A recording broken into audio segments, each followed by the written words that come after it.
Bien,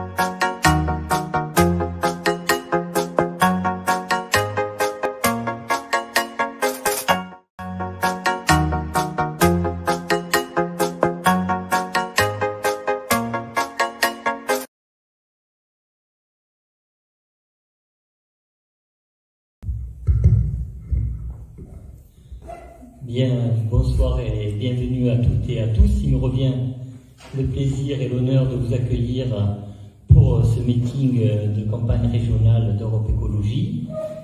J'ai prévu de vous dire quelques mots sur la commune et ce qu'on peut faire à l'échelle d'une commune en termes d'écologie. Et j'ai aussi prévu de dire quelques mots avant de passer la parole à Maryse, Brigitte et Bernard. Donc il est réputé, connu que les forêts précèdent les hommes et les déserts les suivent. Nous allons ce soir vous faire la démonstration qu'il y a des moyens d'éviter ce type de problème, que ce soit à Pujol ou que ce soit en Nouvelle-Aquitaine.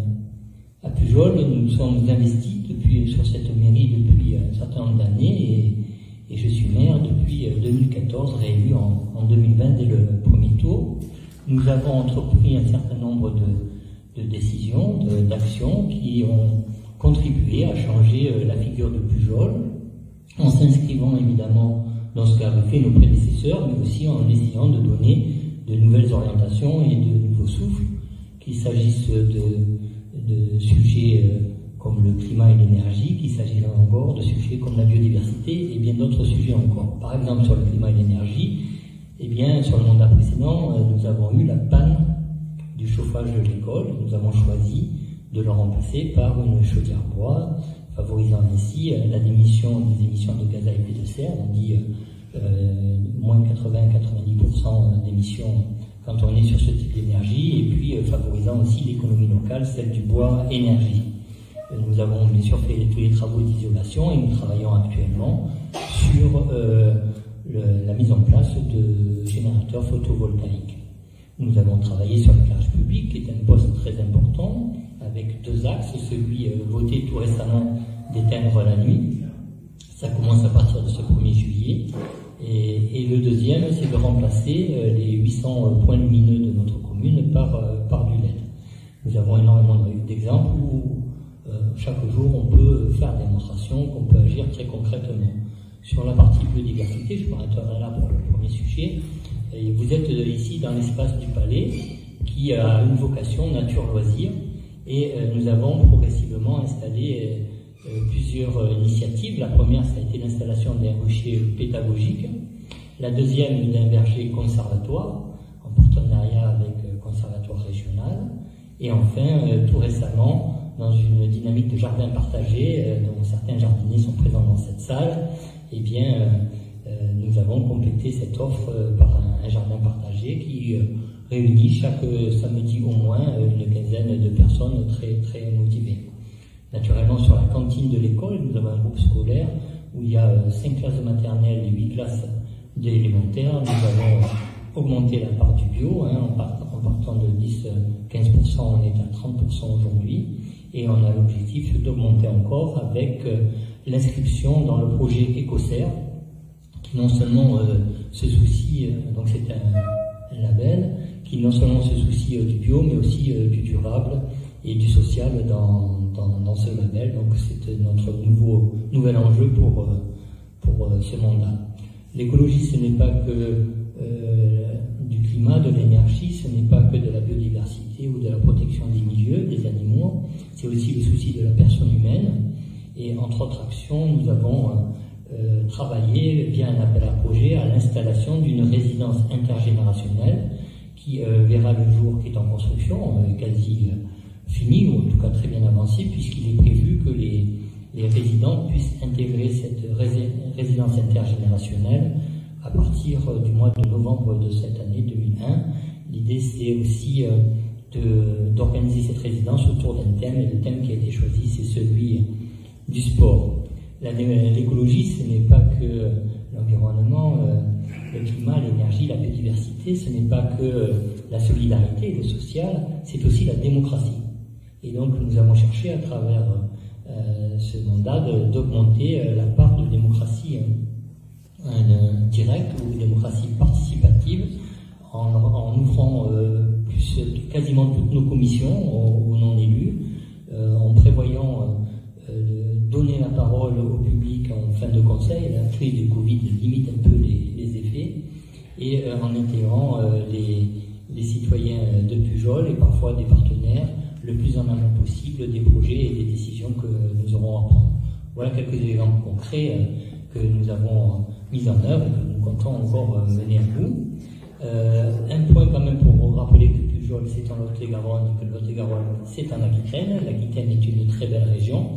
Nous sommes assez convaincus de la dimension et de la pertinence régionale pour beaucoup de sujets que nous menons à cœur. La région est dans notre quotidien au travers de l'économie, de l'aménagement du territoire, de la mobilité, de la formation et évidemment de l'écologie.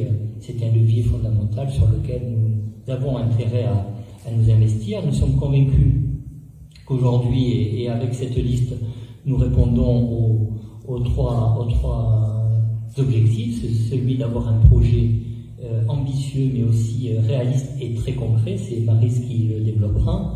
Nous avons une équipe, je crois, assez compétente pour porter ce projet, responsable et, vous le verrez, très efficace. Et nous avons une méthode aussi, une méthode qui se soucie de faire participer le plus grand nombre pour transformer réellement notre région et plus près de nous, nos terroirs, puisque l'enjeu, c'est maintenant l'écologie pour nos terroirs et pour notre avenir. Voilà ce que je voulais vous dire en quelques mots de bienvenue. Je vous souhaite une excellente soirée. Nous avons choisi le thème de l'agriculture et de l'agroécologie.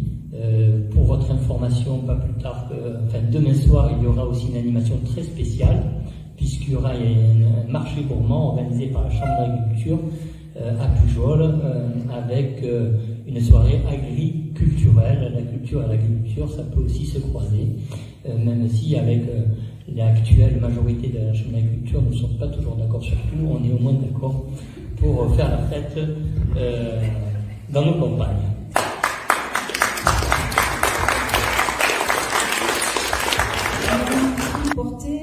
Faire un focus, un zoom sur l'agriculture, l'alimentation et pourquoi ce sujet-là un petit peu plus important pour nous? Tout simplement parce que dans notre département, l'agriculture a une énorme importance. L'agriculture est le premier chiffre d'affaires de notre département, même devant l'agroalimentaire, donc c'est important en tant que champ économique. C'est aussi important, on l'a vu pendant cette période sanitaire où les questions justement d'autonomie alimentaire ont été soulevées. Ça a créé de sacrés remous et ça nous a mis face à nos vulnérabilités, face à aux points que l'on devrait justement prendre en compte pour justement avoir des territoires beaucoup plus résilients et que l'on ne puisse pas manquer d'alimentation lorsqu'on rencontrera ce type de crise, parce que malheureusement nous aurons de nouveau ce même type de crise. Alors avant de commencer et de vous présenter donc nos intervenants qui sont de grands spécialistes de l'agriculture évidemment, la thématique donc l'agroécologie, une agriculture paysanne et durable. Je vais vous donner quelques chiffres pour que vous ayez en tête aussi l'importance de pourquoi aussi on veut vraiment parler de cette thématique. Avant tout, de pointer la faiblesse des revenus des agriculteurs. Un agriculteur sur 5 gagne moins de 350 € par mois. Ça, il faut vraiment l'avoir en tête. 50% des agriculteurs vont partir à la retraite dans les 10 ans qui suivent et la relève n'est pas forcément encore au rendez-vous. 600 000 hectares de terres agricoles ont disparu en France entre 2010 et 2020, ce qui se traduit à l'échelle de notre région par 123 000 hectares, c'est-à-dire 8 fois le bassin d'Arcachon, pour que vous ayez un ordre de grandeur. Que cette régression sur le foncier agricole en Nouvelle-Aquitaine est supérieure à la moyenne nationale, c'est-à-dire qu'au niveau national, nous sommes à peu près à 3,1% de régression de terres agricoles et nous sommes à 4% sur la région de Nouvelle-Aquitaine, et notre département de Lot-et-Garonne se situe entre 4 à 6%. Donc nous perdons énormément de terres tous les ans. Que 7,5% des surfaces agricoles en Nouvelle-Aquitaine sont en bio, Et un dernier point qui est important et qui a été encore plus révélateur au moment de cette période sanitaire et au moment des confinements, beaucoup de personnes ne mangent pas, mangent mal, ne mangent pas correctement. Ça, il faut aussi l'avoir en tête. Parce que lorsqu'on dit qu'on lit en permanence l'écologie, l'économie et la justice sociale, ça illustre un petit peu justement cette problématique-là. Donc notre vision stratégique à nous, elle est basée évidemment sur l'agroécologie qui englobe un champ très large de pratiques très diversifiées, où le bio évidemment la plus grande forme de respect de nos terres et de notre santé. Donc c'est une agriculture qui est vraiment régénératrice, qui stocke du carbone, qui enrichit nos sols, qui permet d'avoir des sols riches dans des sols plus résilients et qui garde aussi un certain taux d'humidité qui permet de beaucoup moins arroser que nécessaire sur des sols qui sont complètement appauvris, qui donc contribuent à préserver notre ressource en eau et qui favorise bien évidemment la biodiversité. Une agriculture donc aussi que nous souhaitons rémunératrice, qui permette aux agriculteurs et aux travailleurs agricoles de vivre décemment du fruit de leur travail, et une agriculture qui amène du goût, c'est pas négligeable, et des produits sains dans nos assiettes. Donc voilà, en gros, pourquoi cette thématique, en fonction des quelques chiffres que j'ai énumérés, en fonction de la vision que l'on porte. Et maintenant, donc, je vais vous présenter nos intervenants. Alors, Brigitte Alain. Brigitte est agricultrice, elle a contribué à la construction de la Confédération paysanne en Dordogne et même à la région Aquitaine à l'époque. Elle fut le porte-parole de la Confédération paysanne et au congrès de 2003, d'ailleurs, elle fut porte-parole nationale, c'est ça, de la Confédération paysanne, au même titre que José Bové. Elle a été aussi élue à la Chambre d'agriculture de Dordogne de 1998 à 2003 et évidemment, elle fut une brillante députée de Dordogne de 2012 à 2017 et elle est à l'initiative donc des projets alimentaires territoriaux et donc elle nous en parlera juste après.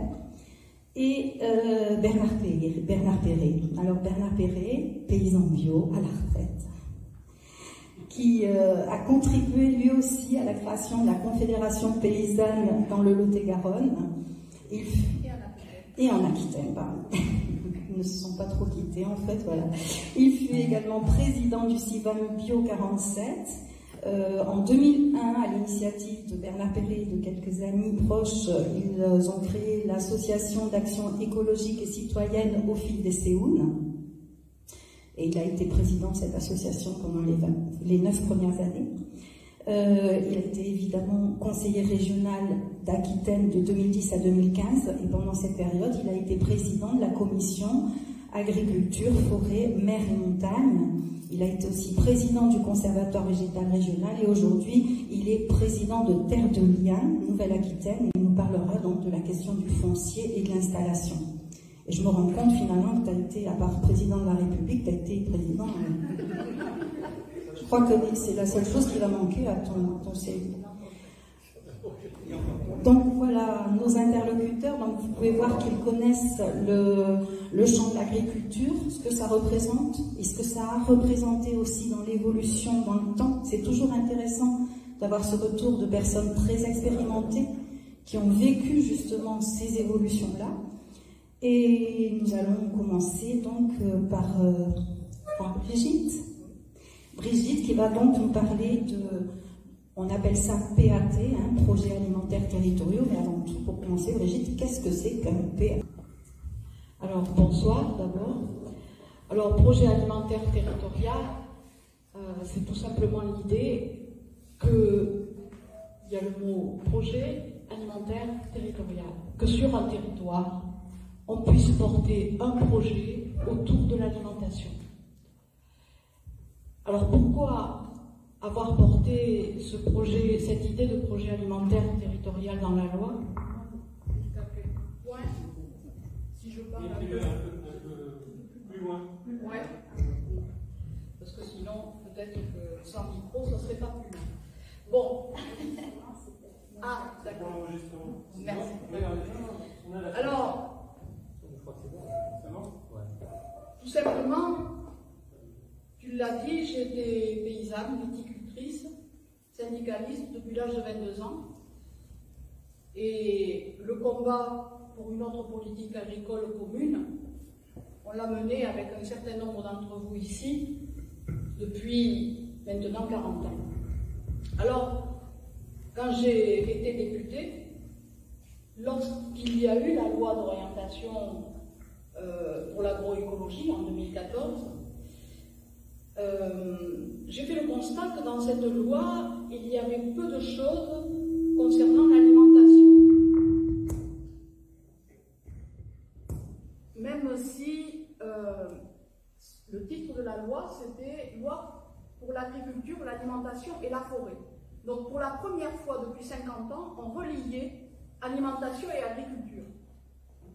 Ce qui pourrait paraître curieux, parce que normalement quand même, une politique agricole s'est faite d'abord et avant tout pour assurer l'alimentation.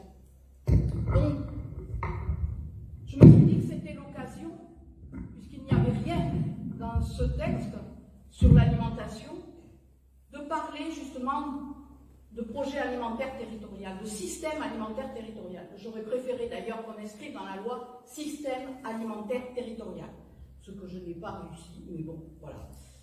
Et donc j'ai commencé par porter un amendement pour inscrire la souveraineté alimentaire dans la loi, puis le projet alimentaire.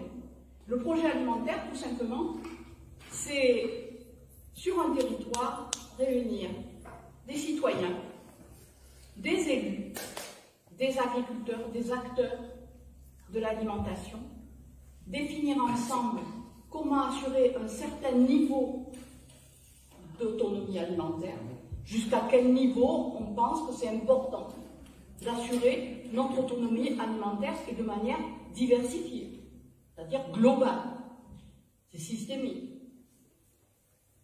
Et à partir de là, chiffrer, évaluer ce dont on a besoin et de quelle agriculture nous avons besoin. Et là, lorsqu'on met autour de la table des citoyens qui définissent de quelle agriculture nous avons besoin, on va parler non seulement, bien sûr, de la diversité alimentaire dont nous avons besoin, mais on va aussi parler de comment on veut que les aliments soient produits. Est-ce qu'on est d'accord pour que ces aliments soient arrosés de pesticides ou pas? Est-ce qu'on considère que c'est important de préserver les sols ou pas? Combien d'agriculteurs faut-il pour produire une alimentation saine, de qualité? Est-ce qu'on préfère produire pour l'agrochimie et l'agro-industrie pour exporter? Est-ce qu'on préfère faire des céréales, des maïs, à coût d'irrigation, à coût de pétrole, parce que finalement, les produits chimiques qu'on met pour produire ces céréales sont issus du pétrole?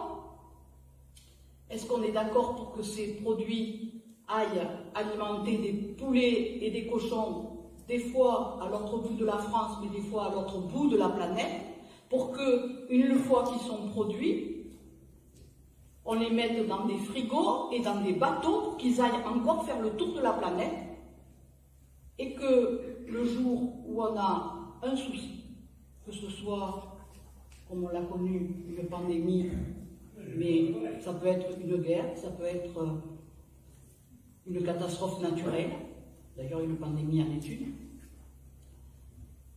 eh bien, on pourrait se rendre compte que finalement, on ne produit pas notre alimentation. Donc l'idée du projet alimentaire, elle est là. Et si je l'ai porté dans la loi, c'est parce que je me suis dit que c'était le meilleur moyen pour que tous les citoyens soient associés à la politique, aux décisions de politique alimentaire, bien sûr, mais aussi agricole. Et de faire de notre politique agricole commune une politique agricole et alimentaire commune. Mais l'idée, c'est on commence sur nos territoires et il faut que ça diffuse. On n'attend pas que la PAC ait changé parce que, vous voyez, on est encore dans un schéma de réforme de la PAC et là, on est en train d'ailleurs de régresser. Les aides vont toujours être encore à l'hectare. les aides à la bio vont être maintenant réparties entre ceux qui sont en bio et ceux qui sont en HVE. Alors HVE, haute valeur environnementale, c'est une belle pastille verte sur des produits qui ont bouffé des pesticides à coup d'irrigation, quelquefois, à force voilà, de grands céréaliers qui vont continuer le même schéma. Donc voilà l'idée du projet alimentaire.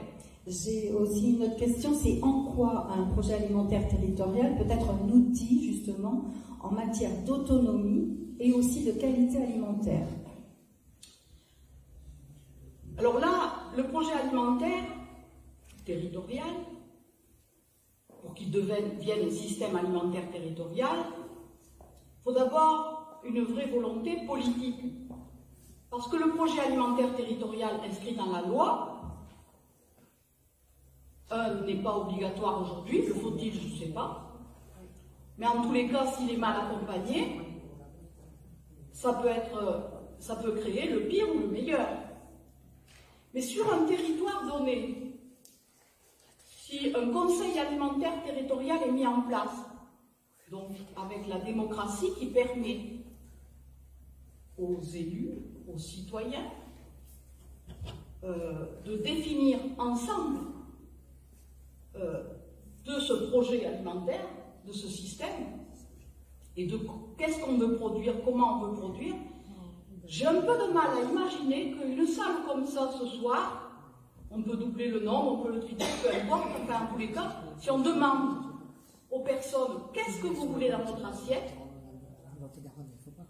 je pense que ce qu'il va ressortir, c'est que les personnes vont demander des produits sains, donc le plus possible en agriculture biologique, vont dire ben, nous on veut que ce soit produit sur, là on va choisir autour de Villeneuve, c'est peut-être sur l'échelle du pays, du canton, chacun va choisir l'échelle sur laquelle il veut travailler, qu'est-ce qu'on veut produire, comment on veut le produire. Je pense que le choix ira vite vers de l'agriculture biologique, vers des paysans nombreux, vers des fermes à taille humaine. L'idée, bien évidemment, que les produits soient accessibles à tous, mais aussi que les paysannes et les paysans qui travaillent soient bien rémunérés. Donc trouver ensemble cet équilibre pour que chacun y trouve son compte finalement, qu'on mange bien, que les paysans vivent bien de leur travail, qu'on a un territoire aménagé, des paysans partout, qu'on essaie de regarder en fonction de la valeur agronomique des sols. Là, on va peut-être mettre les moutons sur les poteaux, les vaches, et puis faire des fruits et des légumes dans les plaines. Bon. Et puis, on va choisir aussi comment se répartit l'eau. Mais aussi, on va avoir un regard sur le foncier. Tout à l'heure, Bernard va parler au nom de Terre de Liens sur la protection des terres agricoles et pour l'installation des agriculteurs. Parce que, clairement, aujourd'hui, autour des villes, et puis je sais qu'en Lot-et-Garonne, des projets ont fleuri, notamment autour d'Agen, qui bétonnent les terres agricoles, oui, beaucoup. Quand on est un citoyen lambda comme ça, et que chaque jour on en a plein l'assiette, on ouvre les magasins, il y en a partout, on n'a pas l'impression que ça manque. Mais ça peut manquer. Et donc, je pense clairement que autour d'un projet alimentaire territorial, on va avoir la préoccupation de la qualité des sols, des produits alimentaires, donc de notre santé, de la santé de la planète, de comment sont réparties les terres, de comment on fait attention aussi au niveau de l'urbanisation, de ne pas coloniser toutes les terres agricoles. Voilà en quoi le projet alimentaire territorial est un vrai projet écologiste et que c'est sûrement un bon outil pour infléchir à terme la politique européenne. Donc, dans tous tes propos, justement, tu as anticipé une question que j'avais envisagé de te poser, c'est comment ça fonctionne. En fait, si j'ai bien compris, il faut une forte volonté politique, il faut que ce soit un véritable projet de territoire, donc inscrit au sein des territoires, en y associant l'ensemble des acteurs concernés, hein, c'est ça en fait, hein, voilà. Et à ce moment-là, c'est un petit peu déjà les bons ingrédients d'une recette de réussite de projet alimentaire territorial. Et juste une petite dernière question, c'est en fait, puisque tu connais bien cette inscription des PAT dans la loi d'avenir, en fait, que permet la loi et est-ce que tu aurais là, de mémoire, des exemples de réussite de PAT pour que éventuellement des personnes qui seraient intéressées puissent, parce que je crois énormément moi aux témoignages et à ceux qui expliquent ce qu'ils ont fait, comment ils ont fait et que ça fonctionne, quoi.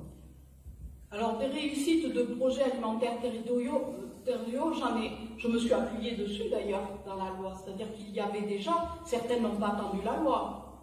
D'ailleurs, enfin, moi je dis toujours que nécessité fait loi.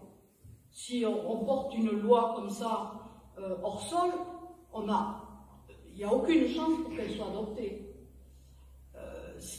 Donc, dans le fait d'avoir amené les projets alimentaires territoriaux dans la loi, je me suis appuyée effectivement sur des systèmes qui existaient déjà. Et alors, ça peut paraître paradoxal, mais une des premières régions qui avait porté un projet alimentaire territorial, c'est la région qui s'appelle aujourd'hui Hauts-de-France, qui s'appelait, je ne sais plus comment elle s'appelait, le Nord tout simplement, le Nord, autour de la ville de Lille.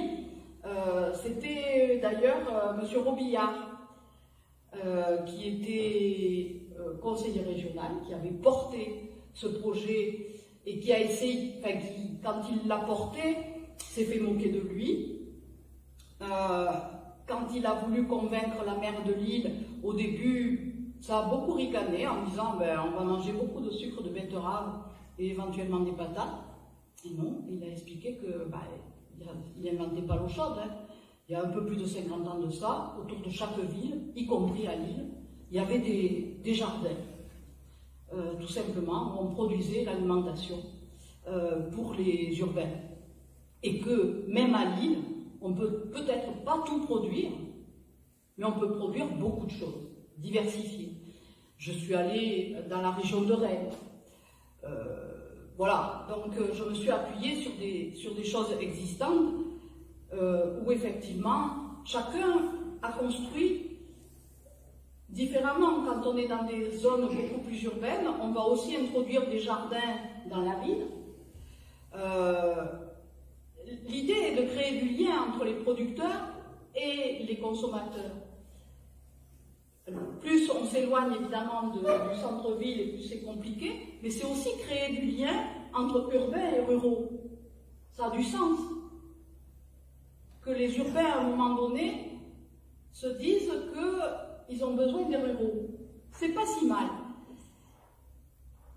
Plus récemment, je dirais qu'il se passe en ce moment au niveau du Grand Périgueux un mouvement très intéressant autour des projets alimentaires territoriaux. Et pratiquement tout le nord de la Dordogne, le nord-est et le nord-ouest aussi, d'ailleurs, enfin tout le nord de la Dordogne et autour de l'agglomération de Périgueux, il est en train de se passer des choses assez intéressantes pour des projets alimentaires territoriaux. Alors, Terre de Liens est en train d'acheter des terres pour installer des agriculteurs. Il y en a déjà qui ont été achetés il y a quelques années de ça. Et l'idée est souvent de s'appuyer sur la restauration collective. Mon constat, c'est que l'idée du projet alimentaire territorial, il faut que ça parte de la base, des réseaux associatifs, des gens qui ont envie de faire. J'ai souhaité impulser un projet alimentaire territorial en Bergeracois en même temps que je portais évidemment dans la loi et que j'ai porté d'autres sujets. J'ai fait un rapport parlementaire sur les circuits courts et de proximité. J'ai produit une loi pour introduire 40% de produits locaux, dont la moitié en bio, dans la restauration collective, qui a été votée à l'unanimité d'ailleurs.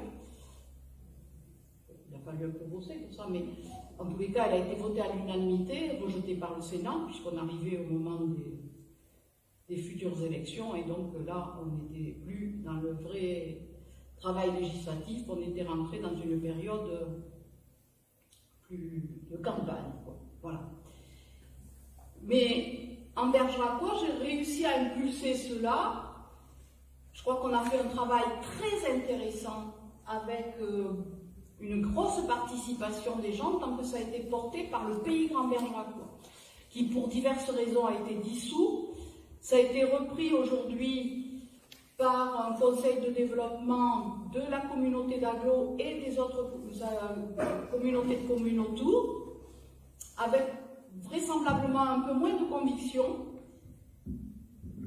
et une forme de démantèlement aujourd'hui du projet alimentaire qui peut aboutir, aujourd'hui on en est à avoir un projet sur le Bergeracois, sur la communauté d'Aglo bergeracoise. Ça aboutit à un projet d'une grande cuisine centrale pour tout le Bergeracois qui sera assorti d'une grande légumerie. On ne sait pas encore comment on va produire les légumes. Peut-être que c'est des légumes du Lot-et-Garonne qui viendront alimenter cette légumerie. Ça, c'est le meilleur des cas, parce que peut-être que ça viendra du Maroc ou encore plus au sud. Et voilà, pour l'instant, on en est là. Donc ça peut, quand je dis le pire ou le meilleur, mais moi je vois des rebonds, parce que Grand Périgueux, à un moment, ça a été long à démarrer, et puis aujourd'hui, il se passe des choses. Donc, mais pour qu'il se passe des choses, il faut que les citoyens s'emparent, et que les élus fassent en sorte que les citoyens s'emparent aussi, donc leur donnent les moyens. Et ça, c'est vrai que, élu à la région, je peux vous dire que c'est quelque chose auquel je serai attentive. Le projet alimentaire territorial, c'est quelque chose que je ne lâcherai pas. Et j'aurai ce regard, qu'on ne déshabille pas Pierre pour habiller Paul. Parce que c'est aussi ce qu'on peut faire avec un projet alimentaire s'il est mal connu.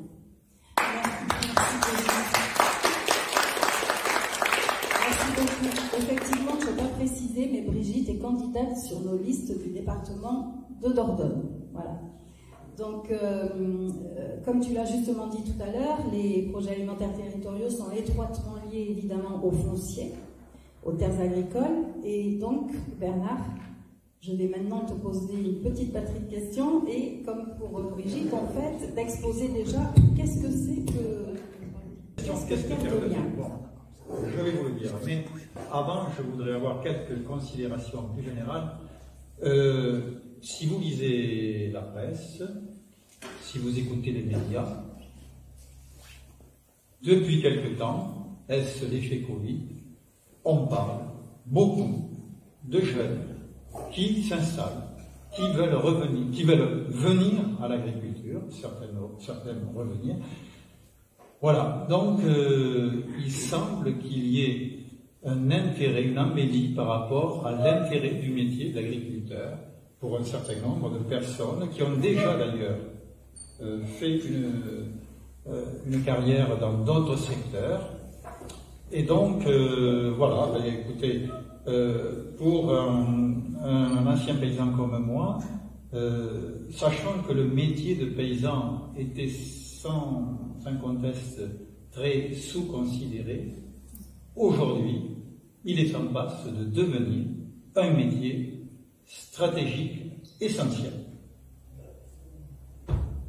Et quand on entend Brigitte parler justement d'un plan alimentaire territorial, on comprend qu'il va falloir effectivement remonter le nombre de paysans.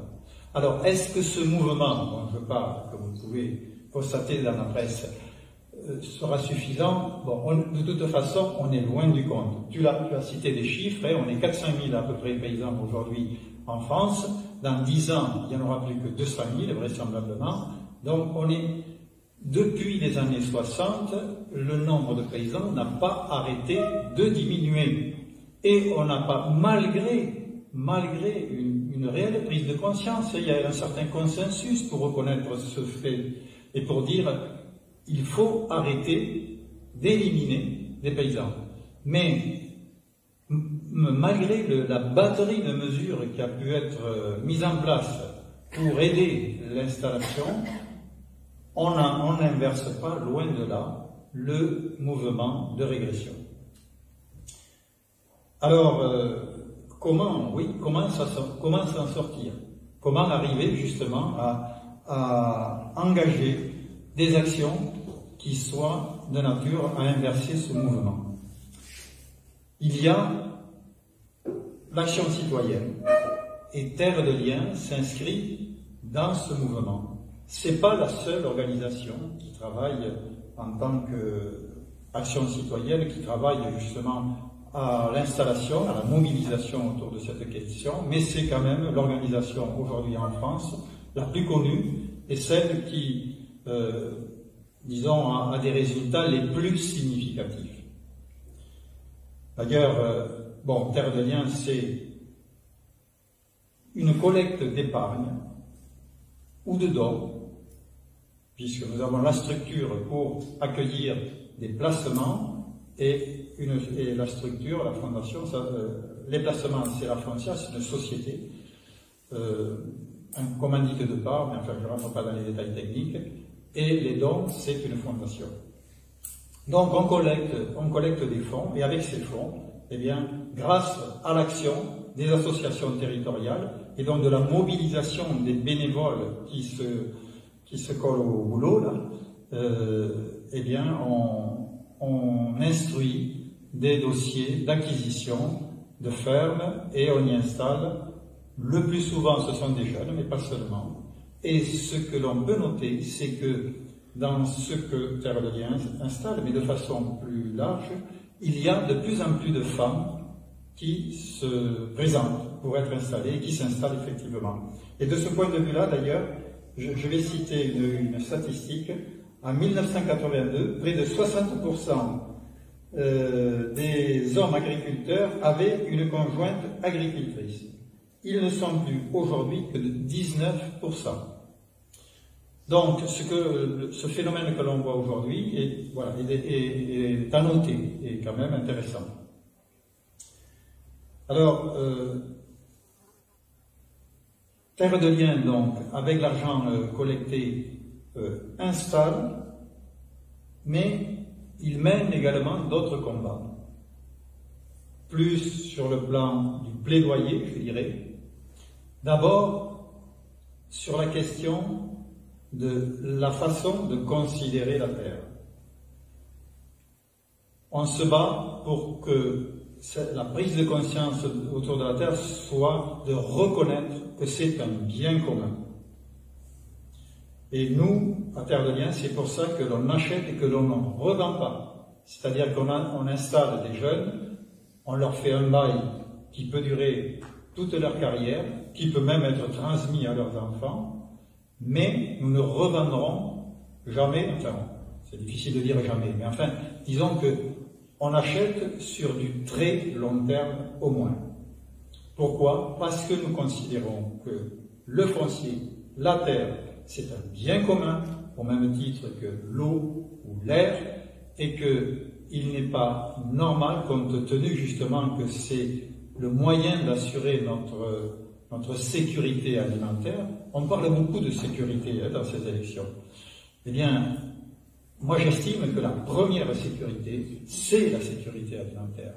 Et on peut tout à fait, moi je veux bien qu'on s'inscrive dans le débat sur la sécurité, mais prenons-le par le bon bout. Voilà, donc cette idée que la Terre est un bien commun, il faut justement faire avancer, et là je m'adresse aux partis politiques, et au nôtre en particulier, dans les propositions qui sont faites autour de l'installation, autour du foncier, il ne faut pas oublier d'amener ce concept, parce qu'il est clair qu'on est à contre-courant. Les jeunes qui viennent nous voir, ceux qui veulent s'installer avec Terre de Liens, c'est vrai que souvent ils nous disent « mais alors je ne pourrai pas acheter ». Et il y en a d'ailleurs qui reviennent chez eux, qui veulent acheter, mais il y en a de plus en plus qui ont compris et pour qui ce n'est pas un problème de ne pas être propriétaire de la terre que l'on cultive et de faire le parcours avec nous. Alors, ceci dit, la question de la propriété, bien sûr, c'est quelque chose d'assez tribal, je dirais, chez beaucoup de monde, mais c'est vrai que pour le paysan, ça pose un problème, ça peut poser un problème de ne plus être propriétaire, parce que c'est vrai que bien souvent, revendre au moment de sa retraite, c'est une façon de garantir la pauvreté des retraites agricoles. Mais nous pensons que la solution, c'est pas d'être propriétaire, c'est de revaloriser justement les retraites pour qu'on puisse avancer davantage vers cette idée que la terre est un bien commun. Voilà. Alors, bon, j'ai parlé de l'action citoyenne en matière d'installation. La seconde piste, c'est l'action politique, c'est l'action des collectivités. Parce que, alors, il y en a un certain nombre qui ont pris conscience de l'importance de la chose et qui prennent des mesures, achètent du foncier, le réservent pour l'installation, quelquefois d'ailleurs salarient carrément des agriculteurs sur ces terres pour l'autonomie alimentaire de la ville. Voilà, il y a un certain nombre d'expériences, elles ne sont encore pas très nombreuses, mais ça commence à venir. Et donc, je pense que justement, la région est sans doute l'échelon privilégié, je dirais, dans la mesure où la région a la compétence économique. La région doit véritablement s'engager, et si j'ai bien lu le programme, n'est-ce pas, il y a de ce point de vue-là des propositions fortes là-dessus. Voilà, et ça c'est important. Alors, que peut faire une collectivité? Je pense que c'est pas... Enfin, elle a à trouver les moyens pour mobiliser du foncier, mais on doit garder dans la démarche un caractère, dans la gestion justement de la question de l'installation, on doit garder une démarche démocratique. C'est-à-dire qu'il ne faut pas perdre de vue qu'il faut mettre autour de la table tous ceux qui sont concernés. Et là, je reviens justement au principe du PAT. Le principe du PAT, c'est justement de réunir toutes les parties prenantes sur la question pour arriver à élaborer un projet. Mais pour l'installation, il ne faut pas perdre... qu'on ne nous accuse pas de vouloir recréer les kolkhozes, pour faire la scène. Mais la meilleure façon de ne pas être accusé de cela, c'est de garder un caractère démocratique à l'action dans ce domaine-là par les collectivités.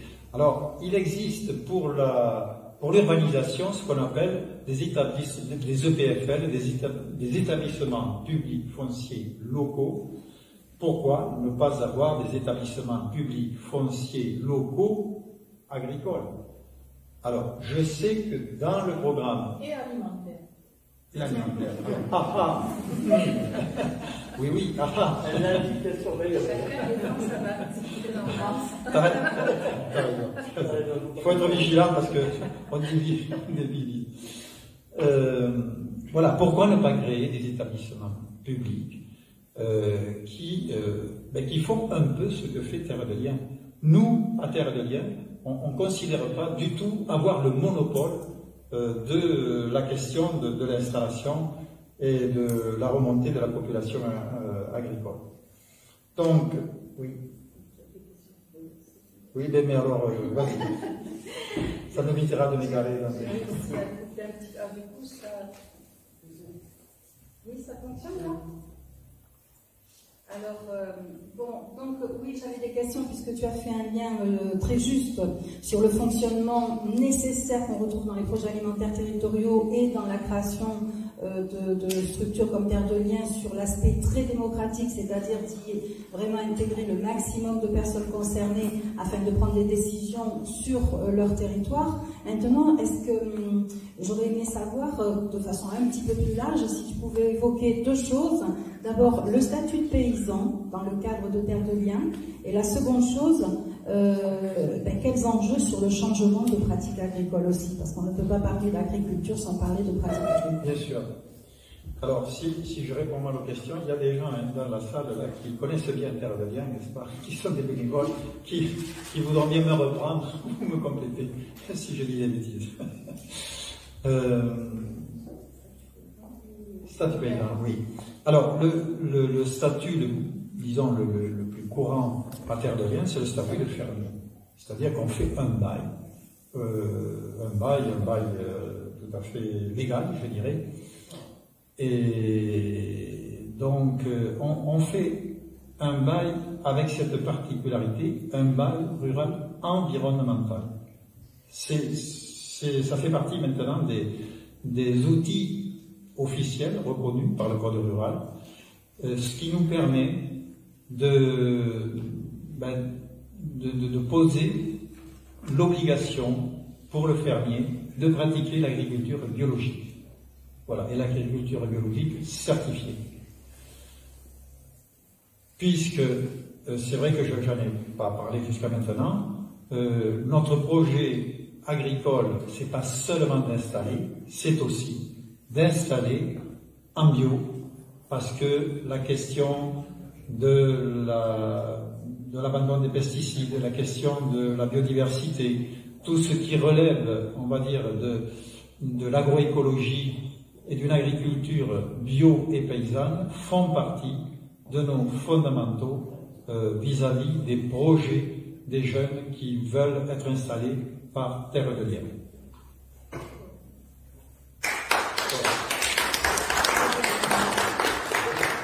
Donc sur la nécessité de ces changements de pratiques agricoles, il faut quand même en dire deux mots. Et après, je te poserai une question qui est venue donc du chat de Internet.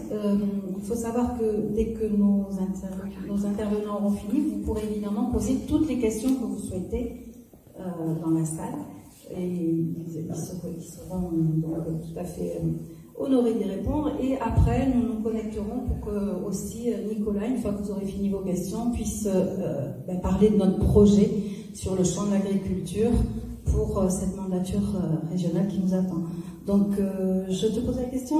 Non, les pratiques agricoles d'abord. Le changement, la nécessité de ce changement de pratiques agricoles, tu l'as évoqué déjà. Vous, dans Terre de Liens, c'est cette condition environnementale et de pratique de l'agriculture biologique.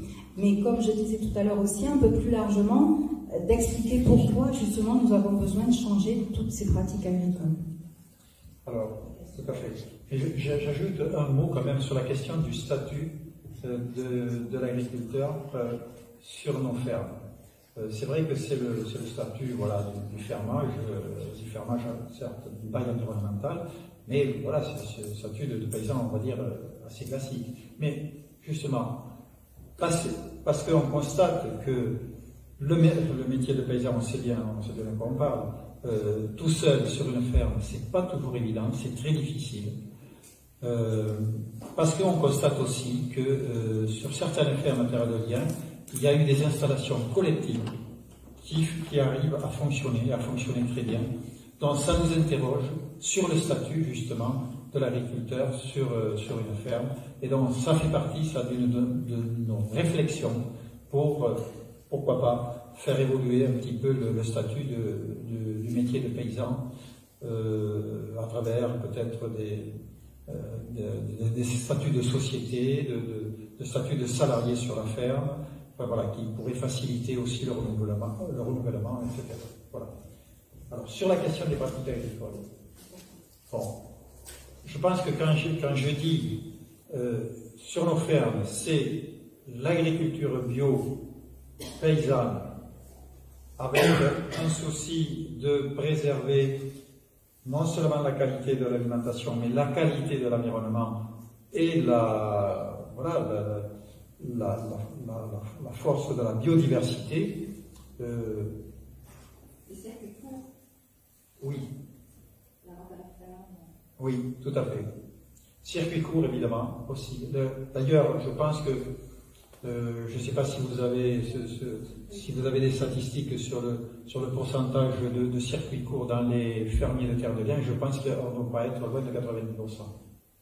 C'est pas obligatoire.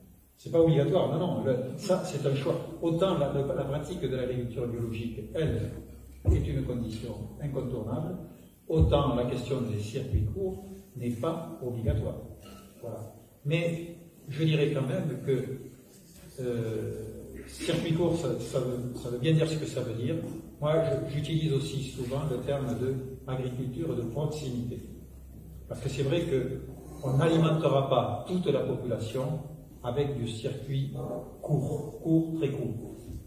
Forcément, surtout dans les grands centres urbains, ça peut passer aussi par des circuits un peu plus longs, mais qui préservent quand même cette notion de proximité.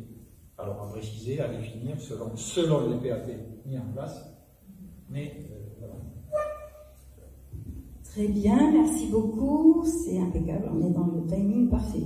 Donc nous allons passer aux questions-réponses de la salle, déjà pour nos interlocuteurs, oui. Est-ce qu'on peut faire passer un... Bon, on est parti. Non, mais peut-être que si le monsieur a une voix. Vous avez une bonne voix? Ah oui, j'ai une voix, très bien. Alors, allez-y, on vous écoute.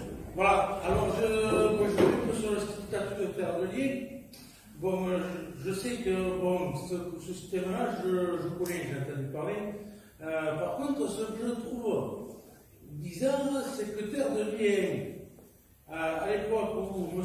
Cassani était maire de Villeneuve et Yvon Ventano maire de Pujol, du coup, écologie et écologiste, comment ça se fait qu'il y a 10 hectares de terre qui, à ce jour, sont toujours inexploités et qu'on n'a pas trouvé de solution de le transmettre à Terre de Liens s'il faut, ou d'aider quelqu'un à s'installer, parce que moi je ne vous le cache pas, ça fait plus de 20 ans que je souhaite m'installer agriculteur.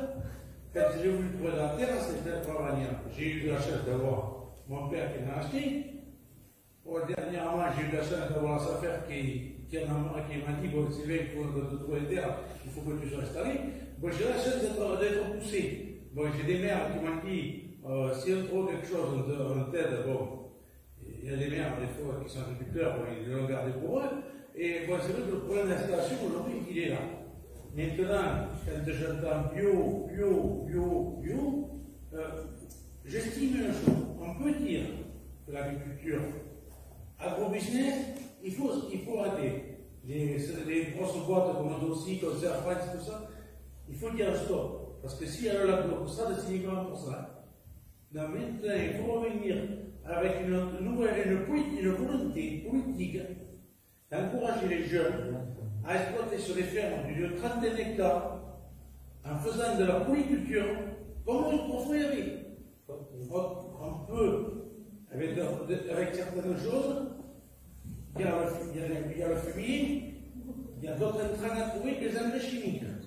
Excusez-moi, si vous pouviez faire un tout petit peu plus court, parce qu'il voilà. y a plusieurs questions. Yvon, tu voulais répondre, je crois.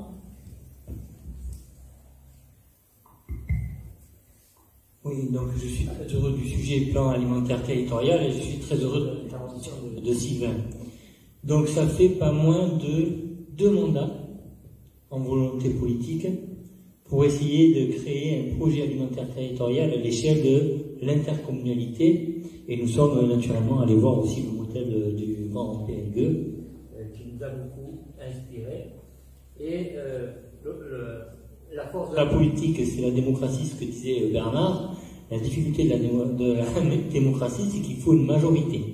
Et donc on a parfois du mal à convaincre suffisamment de collègues pour s'engager là-dedans. Mais ce qu'il faut que tu saches quand même, Sylvain, c'est que sur le territoire de Senel, à Bias, donc terrain municipal, il y a 30 hectares avec un projet de PAT polyvalent, une école d'âne, de la culture bio et aussi, comment dire, on ne dit pas une pépinière, mais un accompagnement de jeunes qui souhaiteraient s'inscrire. Des espaces tests. Des espaces tests, bravo, merci, j'avais oublié la formule. Mais que ça, c'est déjà plus de 6 ans de travail et ça n'a pas abouti.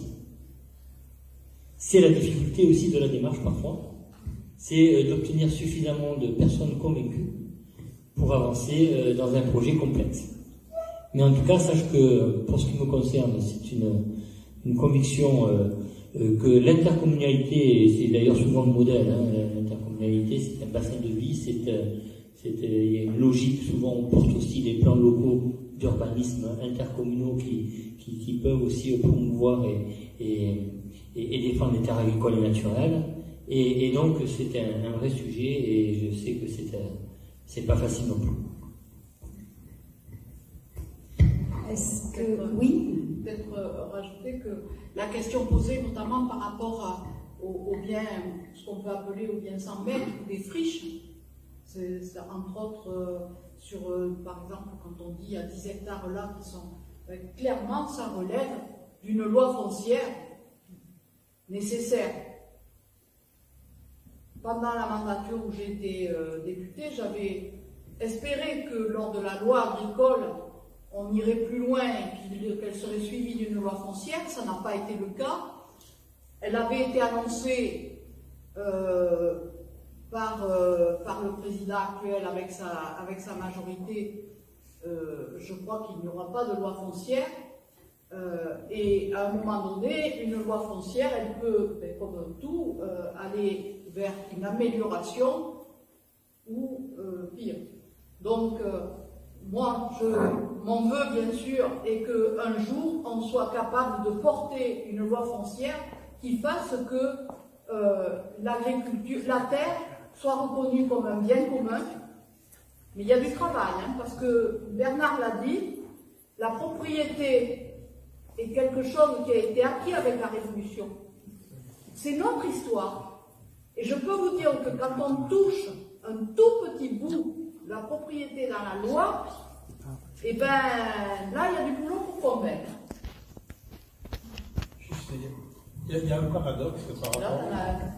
Ah oui. Je prends tous les micros. Il y a un paradoxe là sur la question de la propriété et du foncier avec la SAFER, l'existence de la SAFER qui a été créée en 1960 par les lois Pisani sous De Gaulle. C'était pas gauchiste.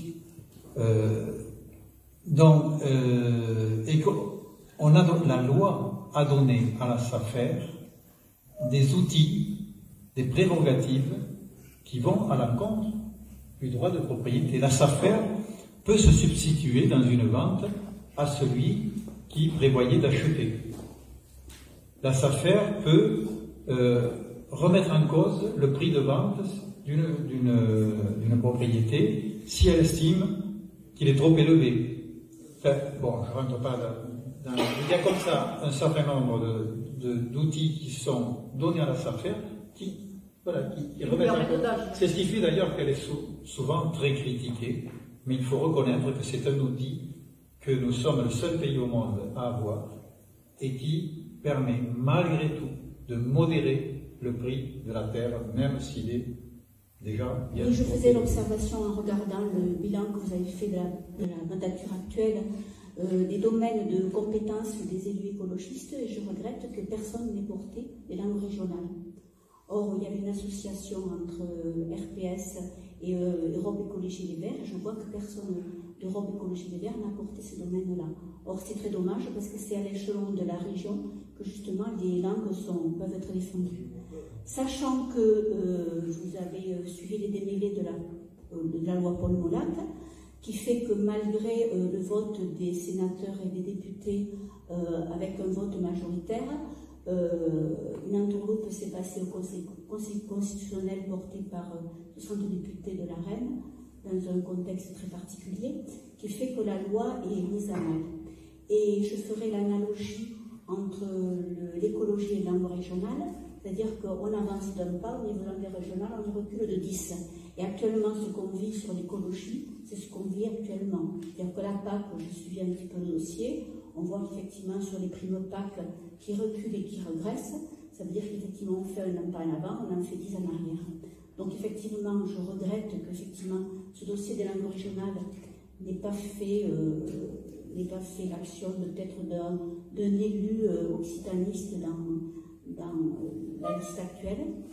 Et l'autre question plus technique que je voulais poser à Bernard et peut-être à Brigitte Alain, j'ai vu rapidement des choses sur les GAEC actuellement. Je connais pas mal de GAEC qui se sont ouverts à des gens qui n'étaient pas de la famille, donc ça permet à des gens de venir investir, des gens qui n'étaient pas toujours du milieu agricole, donc des jeunes dont tu parles, qui ont des ambitions effectivement d'une autre agriculture et qui parlent le système des GAEC, arrivent à rentrer en agriculture alors qu'ils n'étaient pas enfants de paysans.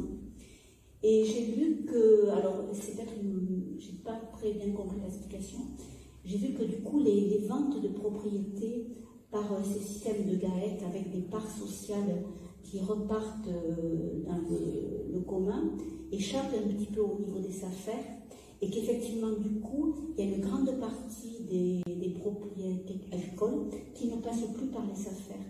Et effectivement du coup ce système qu'on peut critiquer, moi je connais un peu puisque mon père était salarié de la SAFER, donc j'ai connu il y a quelques années de ça quand même, un petit peu l'histoire des SAFER, donc je ne suis pas trop au courant actuellement, mais je voulais savoir effectivement au niveau du foncier, on voit bien qu'effectivement il y a beaucoup de grands propriétaires qui continuent à s'étendre pour toucher entre autres les primes PAC, donc le type d'agriculture qui va vers une agriculture industrielle. Et effectivement entre terres de liens et des GAEC effectivement avec hors domaine familial qui se montent, qui intègrent des jeunes, comment ça se passe actuellement? Et comment ce statut des GAEC qui empêche un peu un autre système du foncier. Oui, parce que le GAEC. C'est pas les GAEC. Oui, en fait, c'est pas le statut de GAEC. Le GAEC, c'est une coopérative de production. En fait. Là, je pense qu'ici. Plus par des EML voilà. Ou des systèmes voilà. Sociétaires, mais pas des GAEC. Mais enfin, peu importe. C'est tout simplement des failles de la loi.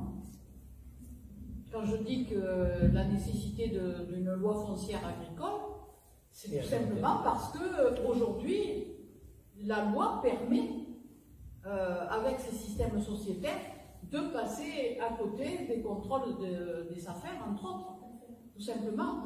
Donc, il y a bien une nécessité d'évolution de la loi, mais au niveau des régions, c'est pas là qu'on va faire bouger la loi. Ça se passera à l'Assemblée. La SAFER, quand je parlais des outils de la SAFER et de son droit de préemption, de pouvoir intervenir dans une vente alors qu'elle n'était pas au départ, quoi, de prendre la place de l'acheteur initialement prévu. Ce système, effectivement, qui permet de contrôler un petit peu la destination des terres et leur prix, ce système-là ne s'applique pas aux sociétés. Enfin, ne s'appliquait pas aux sociétés. Alors, il y a eu une réforme, il n'y a pas longtemps, où la SAFER peut intervenir auprès des sociétés à condition qu'elle intervienne sur la totalité du bien en question. Ce qui fait que font les gros qui veulent accaparer? Ils laissent une part à quelqu'un d'autre, quoi, à un particulier, et du coup, ils bloquent l'action de la SAFER. C'est des sociétés immobilières, en fait, où les uns ont les usufruits, les autres la nue-propriété, et du coup, la SAFER ne peut pas intervenir. Ce qui fait que là, on n'est pas au bout encore des réformes qu'il faudrait faire. C'est jamais fini. Oui, moi, je voulais juste répondre rapidement à Marie-Jo sur la question de la culture et des langues régionales, qui c'est notre attachement à la diversité culturelle et des langues. Et à l'époque où je m'occupais beaucoup des listes régionales, on s'était battu pour que notre ami David Broclode puisse être élu, c'est un occitániste quand même reconnu, et puisse prendre des responsabilités au sein de la région. Et je crains que s'il n'a pas pu faire avancer aussi loin que ce que l'on souhaitait la cause des langues régionales, c'est parce qu'il s'est heurté aussi au mur de ce que je disais tout à l'heure pour le plan alimentaire territorial. Quand on est dans une collectivité, si on veut faire avancer les choses, tu le vois au niveau législatif, ça a été dit aussi tout à l'heure par rapport aux langues régionales avec le rebond qu'on vient de connaître, eh bien, il a sans doute pas pu avoir ce qu'il voulait. Il a fait avancer des choses là. Si, Non, mais c'était juste pour te rappeler. C'était juste pour te rappeler qu'on s'est battu pour que parmi vos codes et les responsables soient élus et aient des responsabilités. Et voilà. Donc, nous, on regrette aussi, mais pour te dire que s'il n'y a rien eu, c'est qu'il y a manqué de majorité pour ça. Après, il faut savoir aussi qu'au sein du conseil régional, on a nos amis basques qui ont énormément défendu les langues régionales, qu'à chaque fois qu'on a des délibérations à prendre justement sur le fait de préserver ces langues régionales et de voir de les déployer, on a en face tout le temps le RN qui est absolument contre tout ce qui peut être identité régionale, mais qu'on n'a jamais baissé les bras et qu'on a toujours été dans le sens, même s'il n'y avait pas une personne qui représentait elle-même les langues régionales. Nos amis basques qui étaient présents ont quand même soutenu largement les langues régionales. Depuis la modification de la région de Nouvelle-Aquitaine, la part occitane, c'est normalement un truc, c'est-à-dire que tu as tout le Limousin qui a été rapproché, et là, ça aurait été une sacrée chance aussi pour l'Occitan. On va juste finir avec Brigitte sur les langues régionales, mais ne sortons pas du cadre de l'agriculture, s'il vous plaît. Et il y a plusieurs autres questions. Donc, il y a là-bas. Je veux juste dire que moi, j'ai fait partie d'un groupe parlementaire qui, certes, était dans la majorité, mais était minoritaire. Qu'on soit clair, c'était la même situation pour les écologistes à la région. Alors, on arrive à faire avancer des choses. J'ai pu introduire le projet alimentaire territorial, mais sachez qu'il y a beaucoup d'amendements que j'ai portés, pour lesquels je me suis battue, et je n'ai pas gagné.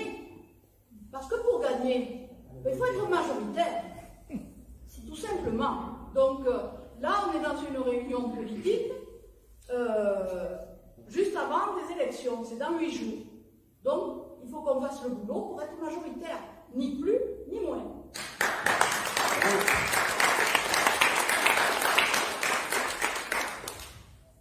Simplement, je voulais juste préciser qu'au point de vue langue régionale, on ne peut pas vraiment, tu disais qu'on sortait un petit peu du cadre, moi je ne pense pas du tout, je pense que les langues régionales sont étroitement liées avec la paysannerie.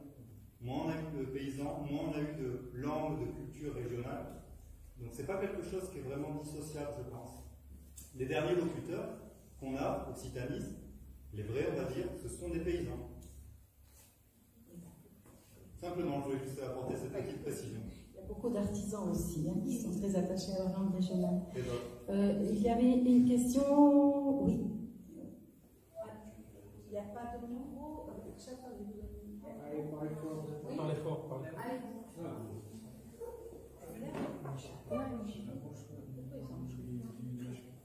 De quoi de ça? Ah oui. J'ai appris qu'à Nontron, il y avait un collège qui fonctionnait en 100% bio pour la cantine. Est-ce que vous êtes au courant? Et comment est-ce que ça a réussi à se mettre en place? Voilà. Alors, je vais répondre. Non, enfin, c'est départemental, mais c'est un des exemples de choses qui peuvent être faites. Alors qu'on soit clair, quand je dis, de toute façon, j'ai porté cet amendement à l'Assemblée nationale pour les projets alimentaires territoriaux, et il a été adopté, c'est que donc j'ai réussi à convaincre un certain nombre de mes collègues de la majorité, parce que sinon, ils ne seraient pas inscrits dans la loi. L'un de mes collègues était le rapporteur de la loi, Germinal Perrou, qui est conseiller départemental et aujourd'hui président du département. Ça fait partie des choses sur lesquelles on a été d'accord. Et il a souhaité impulser cela en Dordogne. Donc faire l'introduction de bio dans les cantines, et notamment dans les collèges, ça fait partie des choses sur lesquelles on s'est plutôt bien entendu. On n'est pas d'accord sur tout, mais là-dessus, on l'a porté ensemble. Et donc, il a fait le choix, au niveau du département, de salarier des personnes qui sont d'une association qui s'appelle Les Pieds dans le Plat, qui est une association de cuisiniers de la restauration collective, qui porte ce projet donc d'introduction de bio dans la restauration collective, bio locale. Et donc cette association, c'est une association de personnes, de cuisiniers, qui sont devenus des formateurs de cuisiniers, parce que c'est vrai qu'il y a de plus en plus de cuisiniers dans la restauration collective qui ont été dépossédés de leur métier. On leur demande de faire de l'assemblage, d'ouvrir des boîtes. Et cuisiner des produits locaux et bio, ça demande une certaine organisation. Et donc, cette association de formateurs a fait un travail considérable depuis des années. Et il se trouve que l'un de leurs leaders était en Dordogne, cuisinier de la restauration collective en Dordogne. Donc il est devenu salarié du département. Il y a 2 personnes salariées du département pour aller porter dans les écoles qui le souhaitent évidemment, hein, parce que vous savez que même si les restaurants, si les collèges font partie, sont gérés par les départements, par contre la partie restauration, c'est pas lié, quoi, hein, chacun choisit. Donc pour ceux qui le souhaitent, ils bénéficient de cette formation et de cet accompagnement. Ça, c'est quelque chose de très intéressant à mettre en place, et le plus possible. Clairement, 2 personnes, c'est pas assez aujourd'hui pour répondre à toute la demande. Parce qu'il y a beaucoup d'écoles, de gérants de restauration collective, qui sont demandeurs. Et on commence par les écoles, mais qu'on soit clair. Si vous avez des personnes en EHPAD, vous voyez ce qu'ils mangent? Une sœur en foyer médicalisé, quand je vois ce qu'elle mange, j'ai honte. Vous êtes allé à l'hôpital, des fois, ça vous donne envie de manger? Pourtant, quand on est malade, la meilleure guérison, c'est d'avoir envie de manger. Et ce qu'on mange nous aide à guérir. Donc voilà pourquoi j'ai porté le projet alimentaire territorial et pourquoi un certain nombre d'élus mettent cela en place au niveau de leur collectivité qu'ils gèrent. Donc l'exemple de Nontron, effectivement, est un très bon exemple. Quant au cuisinier, j'espère qu'il n'y met pas que les pieds.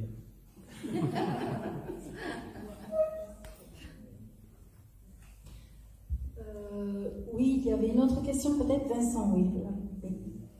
T'écoutes ou si tu peux te rapprocher, peut-être. Non, là, à côté de la... Vincent Lestani, avec Mme Sandra, nous sommes candidats sur le canton du Confluent.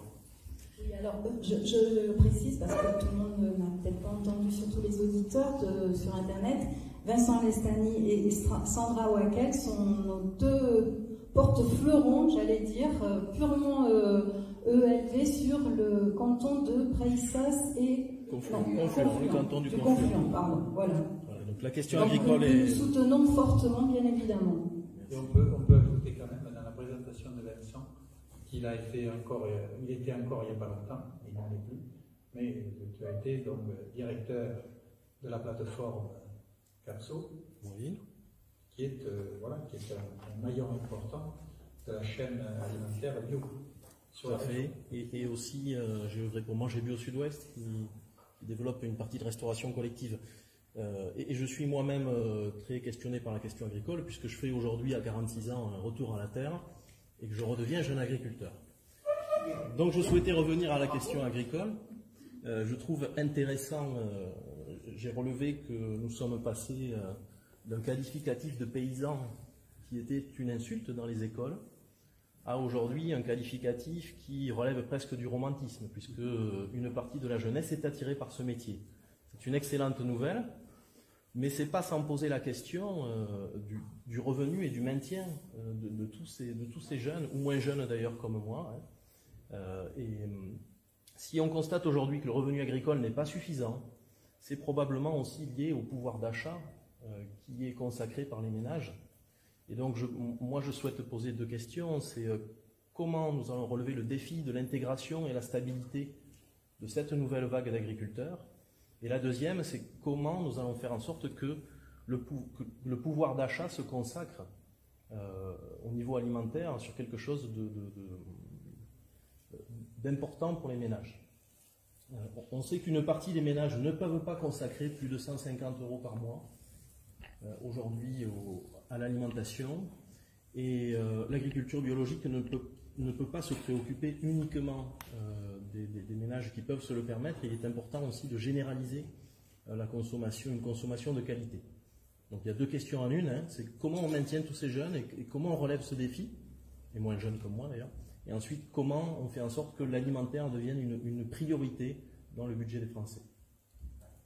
Alors, je vais répondre un petit peu à ces questions, sans vouloir trop déflorer aussi le sujet, puisque tout à l'heure Nicolas intervenant pour présenter les propositions, toutes les mesures concrètes que l'on veut mettre en œuvre, si on arrive évidemment à décrocher cette région, sur le revenu, la façon dont peut contribuer la région. C'est d'une part de défaire, comme on a dit tout à l'heure, le coût, par exemple, de l'achat de terrain, de foncier, puisque la région ambitionne de faire des achats sur 60 000 hectares de terres agricoles, donc sur le temps du mandat. Donc déjà, ça c'est pour que ce ne soit pas une charge supplémentaire aux agriculteurs.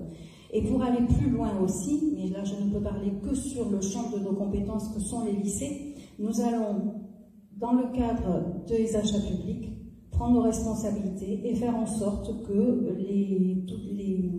toutes les personnes qui seront engagées dans une démarche agroécologique et biologique alimenteront donc les lycées pour justement leur permettre d'avoir un débouché qui soit bien rémunéré pour l'agriculteur, le producteur, mais aussi sans augmentation de coûts pour les familles. Donc ça répond un petit peu à la fois à deux questions. Donc voilà, je ne sais pas si j'ai répondu à tout. C'est tout à fait ce que j'ai entendu, c'est la notion de priorité. Aujourd'hui, un des soucis, c'est que les réseaux de distribution et la logistique ne font pas priorité au local. Oui, c'est ça. Il y a un réseau de magasins aujourd'hui qui l'affiche, et malheureusement, on peut avoir notre supérette local proposer des projets de l'espace au moment où on est en production française. Mais c'est toute une réorganisation, en fait, de la distribution. Et c'est pourquoi aussi ne pas y impliquer un peu plus la grande distribution aussi, ça en fait partie, même si ce n'est pas forcément le rôle de la région, elle peut être initiatrice pour proposer justement une autre façon de distribuer et d'envisager de distribuer en tout cas les productions locales. À condition qu'elle respecte les... Ah ben bien sûr. Et justement avec ces conditionnalités de revenus qui soient au moins appréciés à leur juste valeur. J'en profite parce que j'avais une petite question internet de quelqu'un tout à l'heure qui posait la question: la région peut-elle influencer sur une politique agricole commune paysanne? Alors, il faut savoir que la PAC est en discussion, la nouvelle PAC est en discussion. Ce qui, pour l'instant, semble ne pas changer, c'est que toutes les aides seront toujours conditionnées à l'échelle surfacique, donc pas du tout liées à l'agriculteur, aux emplois d'un agriculteur, non, c'est toujours à l'échelle surfacique. Jusqu'à aujourd'hui, la région était autorité de gestion sur une partie du second pilier de la PAC, sur la partie que l'on appelle la politique de développement rural. Donc ce qui nous permettait d'orienter justement une partie de cette PAC sur justement l'agriculture biologique entre autres, mais il est question que l'État récupère cette autorité de gestion.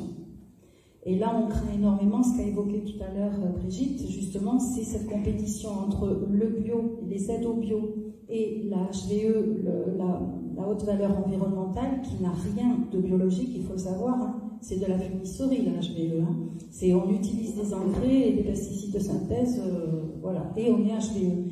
Mais ce dont on a peur, c'est que si l'État récupère cette autorité de gestion-là, il va peut-être orienter un peu plus ses aides vers la HVE qui vont être mélangées avec les aides bio, et du coup ce sont les producteurs bio qui risquent à être délestés de ces aides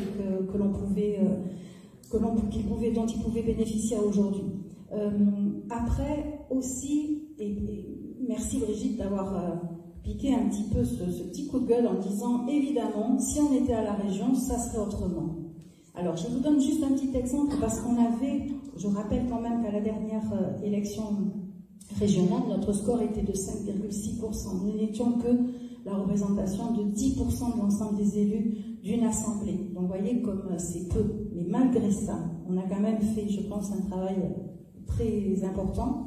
On a réussi à proposer et à créer de l'adhésion autour de cette proposition un pacte ambition bio qui nous a permis, grâce aux fonds propres de la région, lorsque l'État s'est désengagé sur les maintiens à l'agriculture biologique, c'est la région qui a pris la suite sur le maintien à l'agriculture biologique en abondant sur ses fonds propres et avec une partie de fonds européens aussi.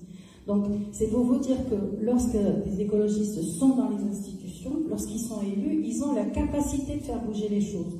Alors tant qu'on est dans une minorité dans la majorité, pour nous c'est pas assez fort, ça va pas assez loin, et c'est justement pour ça qu'on est vraiment très déterminés à vouloir remporter cette région, parce que on prendra nos responsabilités et on est prêt à le faire. Voilà. Donc voilà, pour répondre à la question sur est-ce qu'on peut influencer, tout reste à définir en fonction d'un nouvel pacte qui est justement en train de se décider pour l'instant, et on espère quand même rester autorité de gestion sur une partie en tout cas du second pilier de la PAC tel que c'est aujourd'hui, parce que ça nous permet vraiment de... Une question de Gérard Daja. D'accord, merci Gérard. Voilà, est-ce qu'il y a d'autres questions?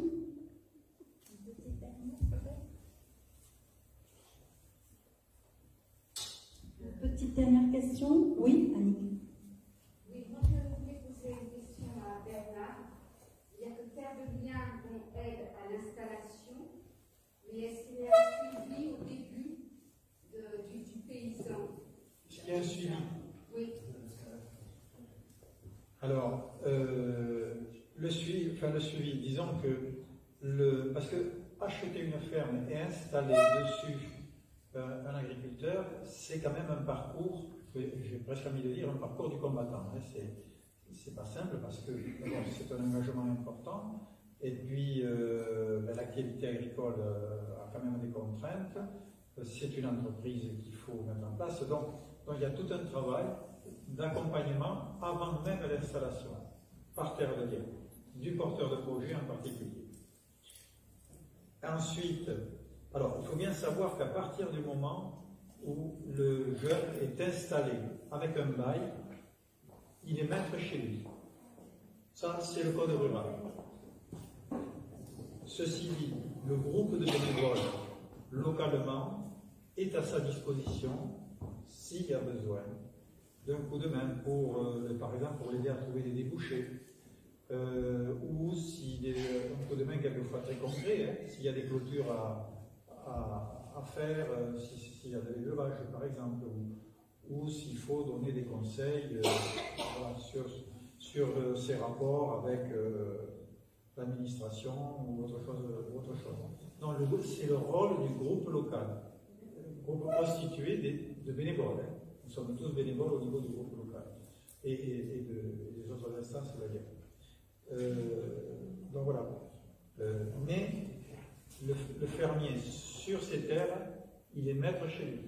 C'est-à-dire qu'il peut ne pas demander, on ne peut pas s'imposer dans l'accompagnement du paysan.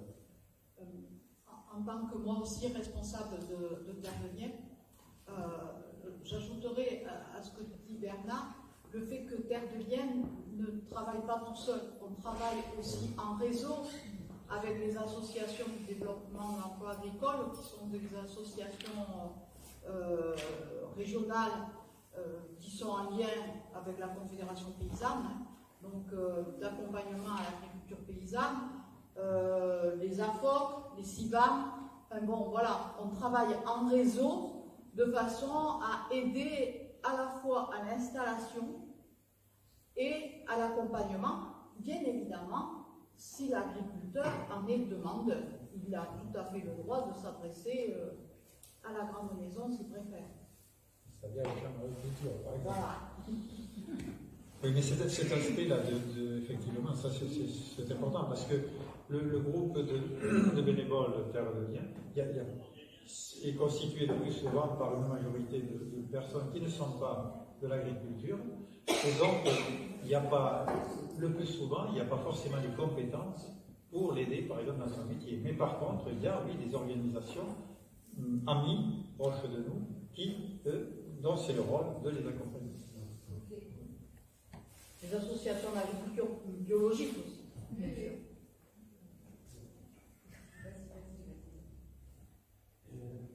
Si Madame Fauve est disponible, j'aurais quelque chose à dire. Ça prend un peu avec les autres questions qui ont été posées. Mais tout ça peut toucher aussi monsieur le Camus, puisque c'est un kilomètre plus jeune. Donc, dans notre problème, nous avons aussi le signal vu l'aide de Bernard. Donc, nous nous attendons dans un village à 5 km au Castellar. Nous vous avons écrit, il y a pas mal de temps. Et nous avons également écrit à M. Nicolas Thierry, dont nous n'avons pas eu de réponse. Je suppose que vous avez une tâche qui fait que vous êtes souvent surchargé. Voici ce qui se passe. Nous sommes, moi je parle à mon nom parce que je n'ai pas l'autorité de parler pour les membres du collectif. Mais nous appartenons à un collectif de riverains de la plaine de Louviers à Castellar, c'est ça que c'est. Et nous avons eu la mauvaise surprise d'apprendre, alors que nous habitons dans un cadre magnifique, nous entourons un vallon, nous sommes sur 2 coteaux, et nous entourons un vallon de 20 hectares, et nous avons appris, par hasard, qu'un paysan, que non, je ne les appelle plus des paysans, ces gens-là, les autres, les paysans, il y en a des vrais, oui. Un agriculteur, disons, pour ne pas dire un industriel, aidé d'ailleurs par un syndicat qui se rapproche un peu du FN à Lot-et-Garonne, et par Redel Solar, la multinationale qui est connue, qui fait des ravages jusqu'au Brésil, avait décidé de construire un parc photovoltaïque de 20 hectares qui allait faire disparaître toutes les terres arables qu'il y a dans cette plaine, et puis qui allait faire détruire la biodiversité, c'est un véritable désastre. Actuellement, c'est un endroit charmant. Ça va devenir une marée noire. Et nous nous battons. Nous avons écrit un peu à tout le monde, Bernard est au courant parce que régulièrement il accepte de me donner des conseils et de lire le courrier que le collectif envoie. Alors je voudrais vous demander qu'est-ce que nous pouvons faire, qu'est-ce que vous pouvez faire. Bon, M. Ventadour, je me rends compte que c'est un voisin.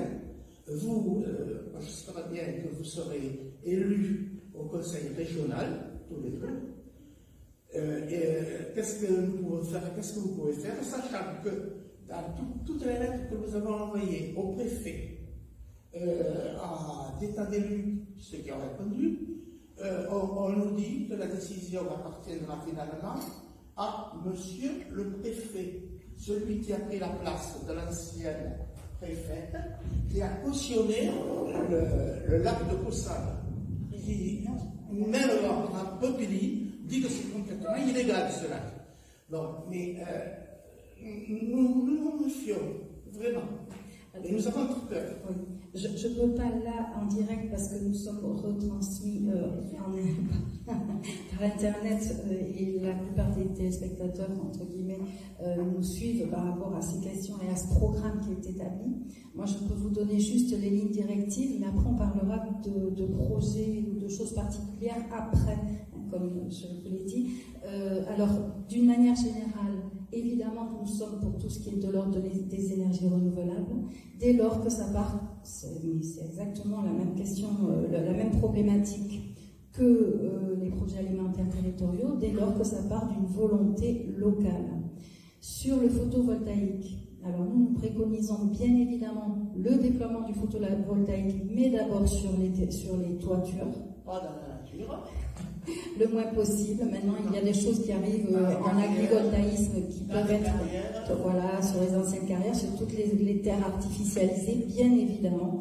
C'est ce que nous préconisons, et d'ailleurs que nous avons inscrit dans le SRADET, le schéma régional d'aménagement de développement durable et du territoire. Donc voilà, on est clair là-dessus. Après, on a assiste à l'émergence de tout un tas de petits projets comme le vôtre, de la part notamment de paysans, d'agriculteurs, parce qu'il voit là aussi un effet d'aubaine. Tout à l'heure, on a parlé de la rémunération des agriculteurs, et c'est vrai que ces agriculteurs, lorsque les opérateurs arrivent et leur font voir la potentialité de revenus supplémentaires, évidemment qu'on peut les comprendre, même si on n'admet pas le fait que, enfin, pour nous, la terre, elle sert à nourrir, quoi. Voilà, c'est ça. Dans ce cas-là, il y avait des agriculteurs qui auraient bien voulu prendre les terres qui ne seront plus arables. Ils auraient bien voulu les récupérer. Mais on a besoin de beaucoup plus de régulation et de choses comme ça, parce que ce sont des choses que l'on voit énormément. Moi, j'ai siégé pendant pas mal de temps à la CDPNAF, qui est la commission départementale de la protection des terres agricoles, des espaces naturels et forestiers, et du coup, on a vu arriver justement l'émergence de ces petits coins où on a envie de mettre du photovoltaïque dessus.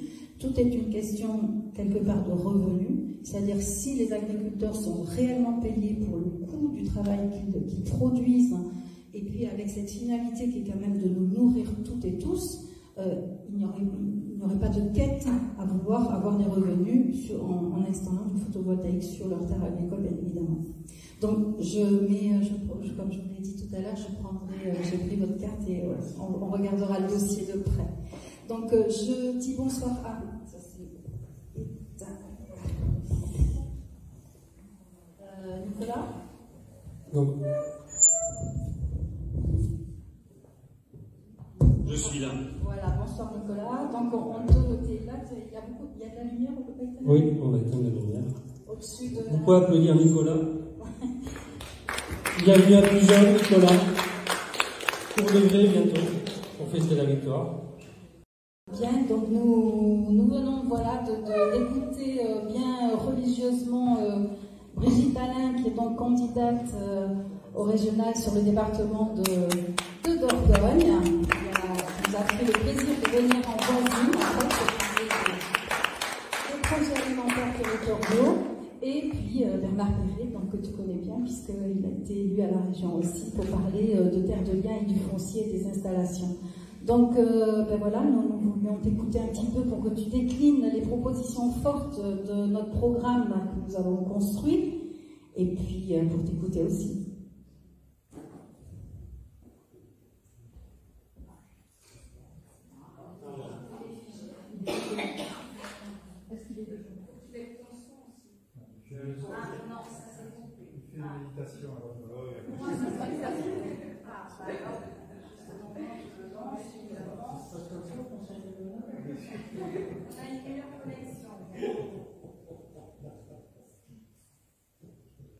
Voilà, salut, tu nous entends? Marie, tu m'entends? Oui, on t'entend très bien. Vas-y, on t'entend très bien, tu m'entends? Je t'entends. Il n'écoute pas le live en fait. Il ne peut pas écouter le...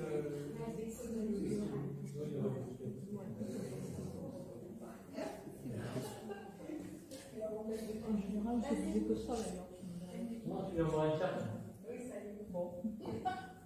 Tu nous entends pas? Téléphone. Peut-être au téléphone, ça marcherait.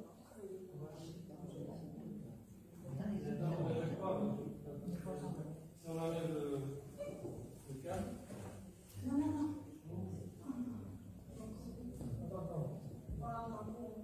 Oui, alors on te voit, on t'entend très bien. Là, on le voit plus, là. Ah, je vous entends? Bon, je vais laisser mon téléphone là.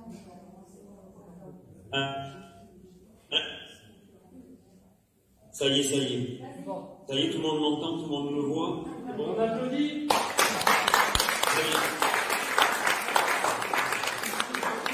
Bonsoir à tous et tous, pardon pour ces problèmes de connexion. Vas-y, on t'écoute. Bah oui, mais c'est déjà coupé. Non. Je t'écoute surtout. Merci pour l'organisation, monsieur. Vas-y. Non, donc je disais que je venais de te présenter et te remercier d'être avec nous ce soir, même si c'est en en vidéo parce que voilà, on sait que tes journées sont extrêmement chargées. Et donc merci quand même de nous accorder ce temps. Je sais que les Lot-et-Garonnaises et Lot-et-Garonnais sont très sensibles. Donc voilà, je te laisse la parole. Merci Maryse. Oui, mes excuses de ne pas pouvoir être présent ce soir, mais c'est vrai que cette région est grande et c'est un peu compliqué d'être partout à la fois. Et merci aussi pour l'organisation de ce meeting. Donc Maryse m'a demandé de dire un petit mot pour essayer de répondre à une question simple, et à la fois elle m'a dit en 10 minutes. Donc c'est comment réussir la mutation agricole. Avant toute chose, peut-être rappeler la situation dans laquelle l'agriculture régionale se trouve. Vous savez, notre région, elle a su développer sa renommée et devenir la première région, ça dépend comment on calcule, la deuxième région agricole d'Europe, parce qu'elle a un grand nombre de labels de qualité, de produits qui font une réputation qui dépasse de loin les frontières régionales. Malgré tout, depuis quelques années, on voit de nombreux signes de faiblesse qui sont apparus. Je pense par exemple, vous avez pu l'aborder, à l'utilisation surabondante de pesticides, au surprélèvement sur la ressource en eau, à la multiplication des élevages industriels avec les maladies qui émergent, qu'on voit arriver notamment dans le sud de la région, par exemple la grippe aviaire, la maltraitance animale et aussi la baisse des revenus agricoles. Et tout ça, ça a fragilisé l'agriculture régionale. C'est vrai dans notre région, mais c'est particulièrement marqué chez nous parce qu'on est vraiment, l'agriculture est au cœur du modèle économique de notre région. Et cette fragilisation, aujourd'hui, elle a, j'ai envie de dire, créé aussi une crise des vocations. C'est-à-dire qu'on est également face à un problème de renouvellement des agriculteurs. Et c'est vous avez dû l'évoquer.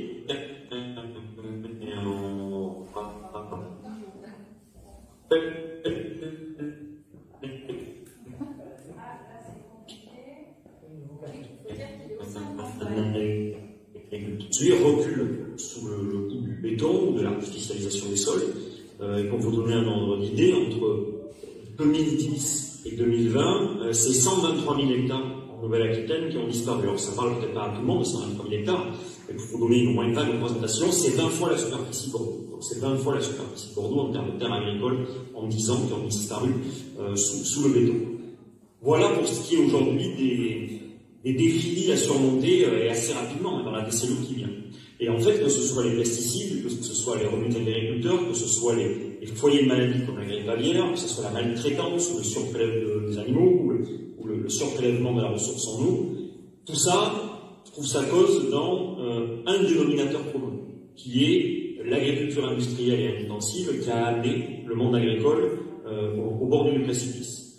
Donc la première réponse politique à apporter, c'est déjà d'assumer un cap et une orientation, et de le dire fermement et de manière déterminée, c'est que le XXe siècle, ce fut le siècle de l'agrochimie, et le XXIe siècle doit être celui de l'agroécologie.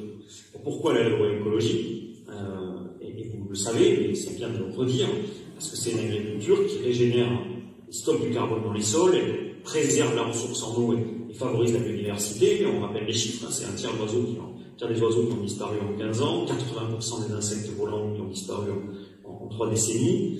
L'agroécologie, c'est aussi une agriculture qui est plus rémunératrice, qui permet aux agriculteurs et aux travailleurs agricoles de vivre décemment du frais de leur travail. Et puis, c'est pas anodin non plus, c'est une agriculture qui permet de ramener du goût et du produit sain dans nos assiettes. Aujourd'hui, il faut donner une idée, on est quand même loin du compte. Hein. Les écologistes, ça a dû être dit, Maryse a dû l'expliquer notamment, ont beaucoup œuvré pour pousser, malgré beaucoup de résistance dans la majorité, l'agriculture bio.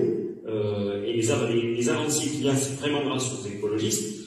Aujourd'hui, malgré tout, c'est pas suffisant.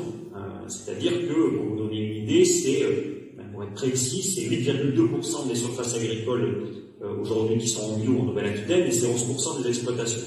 Donc, pour le dire clairement, il va falloir aller plus vite, aller plus fort, et en plus de ça, on n'a pas un temps infini, puisqu'encore une fois, ce que les scientifiques nous disent, c'est qu'on a besoin. Donc, il faut s'engager dans l'objectif agroécologique avec toute la volonté possible, et c'est ça, aujourd'hui, l'enjeu, et enfin, c'est un enjeu qui va au-delà du secteur agricole, car l'agriculture, elle est au carrefour des grands enjeux comme l'eau, la biodiversité, le climat, la santé, les paysages.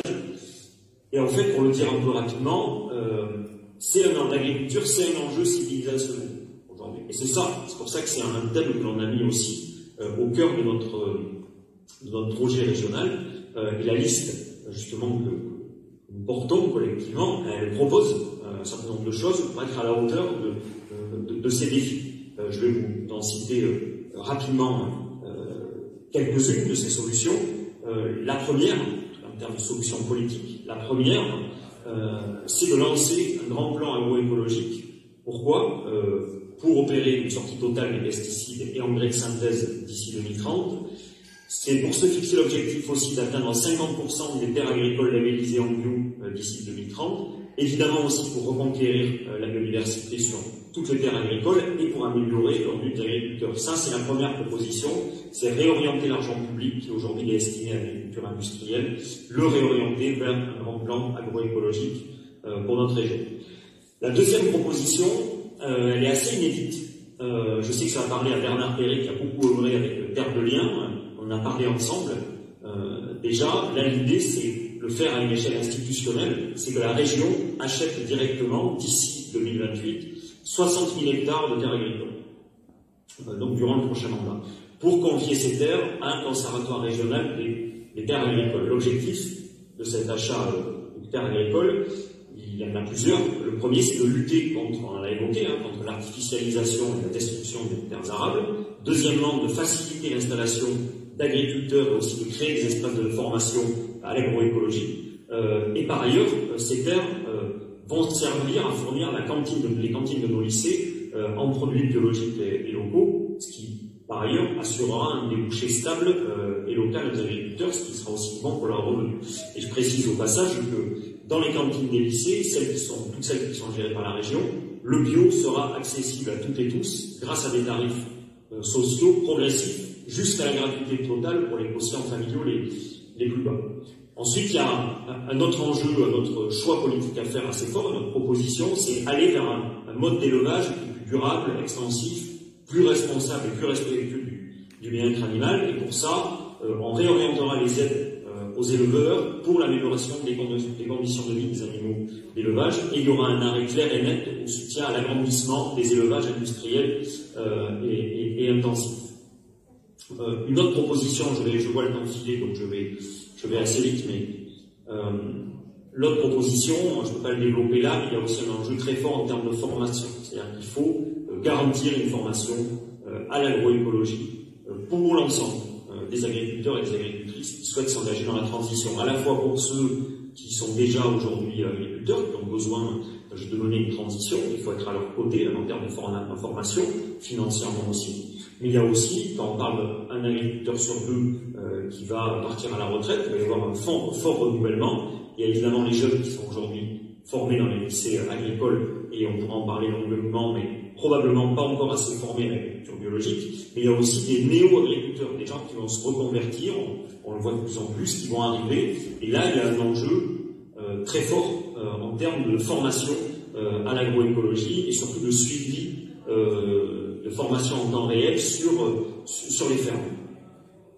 Et ensuite, j'évoquais également ce sujet, je reviens là-dessus, parce qu'il est extrêmement important, sur ce départ d'un agriculteur sur deux dans les 10 ans à la retraite. Là, il faut anticiper ça, vraiment ces départs à la retraite, et vraiment accompagner la reprise des fermes des agriculteurs et des agricultrices qui sont proches de la retraite en amont de la cessation de leur activité, et surtout d'essayer de le faire dans les meilleures conditions possibles. Et pour ça, ce que nous proposons, c'est qu'il est essentiel de mener et de financer des audits pour essayer d'avoir une cartographie précise des agriculteurs aujourd'hui concernés, qui vont partir à la retraite. Et bizarrement, c'est pas si clair que ça aujourd'hui en termes de données publiques. Et puis surtout, être à leur côté pour assurer la transmission vers des solutions durables et surtout limiter la tendance qu'on voit aujourd'hui quand les agriculteurs partent à la retraite, qui est qui va vers l'agrandissement ou pire, parfois même l'artificialisation des terres agricoles. Donc il faut les accompagner pour que les transmissions aillent vers des reprises et qu'on garde une myriade de fermes à taille humaine en agroécologie partout sur le territoire. Je m'arrête là sur le sujet de l'agriculture, parce qu'on arrive à 10 minutes, donc je fais 10 minutes. Je termine surtout en vous disant que on est à une semaine du premier tour, on entre là dans la dernière ligne droite.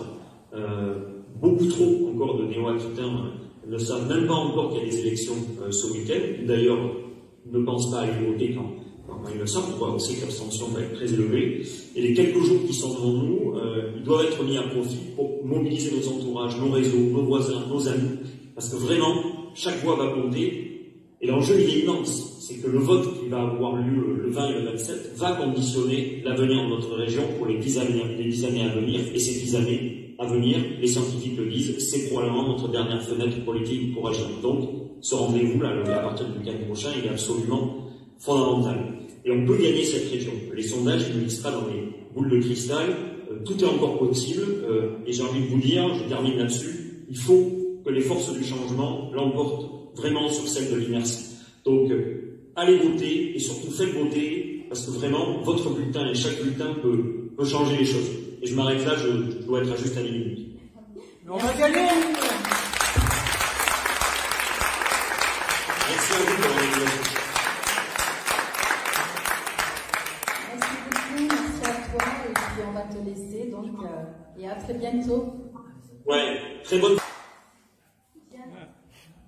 Alors voilà, je vais conclure vite fait à mon tour pour que nous puissions prendre ensemble le verre de l'amitié. C'est ce qui se fait en général et je trouve cet instant toujours très convivial. Et c'est justement à ces moments-là où on peut parler de tout un tas de choses. Je voulais pas finir ce meeting, donc même s'il a été fortement dédié à l'agriculture, sans parler du programme que l'on a construit ensemble. Un programme qui est avec des mesures où on est prêt à diriger cette région dès lors qu'on porte justement à la tête du scrutin qui arrive dans 8 jours. C'est un programme qui a été décliné en 11 thématiques, qui a été co-construit à partir de la perception. On est allé à la rencontre des néo-aquitains pour justement prendre la perception, le pouls, comme on dit, de leurs préoccupations. On a croisé ces attentes, ces préoccupations des néo-aquitains avec des regards experts aussi. Et à partir de cette petite fondation-là de travail, ça donnait lieu à un travail que l'on a soumis à l'ensemble des militants et de la société civile volontaire pour co-construire ce programme-là. Donc ça aboutit à un programme de 500 pages qu'on a synthétisé à 50 pages là aujourd'hui, qui est accessible, téléchargeable et on peut le visualiser aussi sur le site ntna/programme, donc le site de Nicolas, pour dire que voilà, que c'était une très belle aventure, qu'au-delà de ce format, c'était une véritable aventure humaine de rencontre, d'écoute, de considération. Et un mot qui est vraiment très important pour moi, parce que je l'ai encore entendu à midi où Nicolas avait un Facebook avec Éloi, oui, sur l'économie, où justement la coopération, elle est essentielle pour l'aboutissement de tous les projets que l'on souhaite. Et s'il n'y a pas de coopération, les projets n'aboutissent pas. Donc oui, il faut de la volonté politique, et le politique doit être là pour justement faire en sorte que cela soit possible, que cette coopération naisse au sein des territoires. Sans cette volonté politique et conjointement avec cette coopération et cette envie de contribuer à la chose publique de la part de tous les acteurs de territoire, c'est comme ça qu'on pourra y arriver ensemble. Et voilà, les élections européennes nous ont donné, et municipales ont été un succès pour nous. Donc ce qui a été possible à l'échelon européen, à Poitiers, à Bordeaux, il faut le rendre possible pour notre région Nouvelle-Aquitaine. Et c'est pour ça que nous comptons beaucoup sur vous, toutes et tous, et on va y arriver, comme dit Nicolas. Voilà, merci beaucoup.